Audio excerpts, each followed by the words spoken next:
So how would you describe our relationship? I think growing up, I've always kind of seen you as like a role model, whether you want or didn't want that. Yeah, but then I think as I grew up, I really appreciated the fact that I had someone to bounce ideas off, to, I guess, take advice from. So then for that, I really have to. Thank you. It means a lot. Thank you. Yeah. Who is a woman you look up to?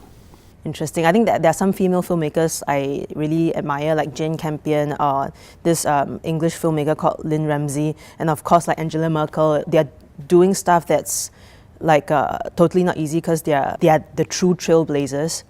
And just now I was actually looking up by the name Helen Keller, practically growing up without language, Right. and then becoming a political activist and lecturer and writer, and I thought it was amazing. I think that's the great thing. Like when you think of someone like Helen Keller, you admire her not because she's a woman, but because of what she did. Yes. And I feel like if one day I become like I grow into like a big filmmaker, I wouldn't want people to like me as a female filmmaker. I want them to like me as a filmmaker, regardless of my gender. Another major topic in the world is sexual harassment and assault in the workplace. What are your views on this, and is it worse in the film industry? Yeah, I guess the thing about the film industry, like so much of it is centered on this idea of power, and it's just that traditionally all the power players are mostly men, and I feel like in the whole world, in Asia, there are Harvey Weinsteins everywhere, and so I feel like the onus is not just on men, but for men and women to speak up about these behaviors if it happens, and to not, I guess, be enablers in it. And I think unfortunately in many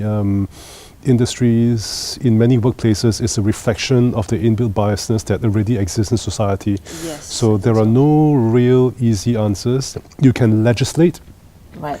but if you legislate, you end up with tokens. I think over time, I feel like things will inevitably improve. I'm not sure how long that would take, but I think it would help if, I guess, the gatekeepers and the leaders and the decision makers of the industry are all aware of this, and that they hire people according to the ability of the individual rather than certain, I guess, ideas they have about gender. And I think it would help too if there are more, I guess, women in leadership positions, and I think that would improve over time also, because I think it's somehow a little inevitable that a leader kind of affects like a culture of a workplace, affects how other women are treated, for example.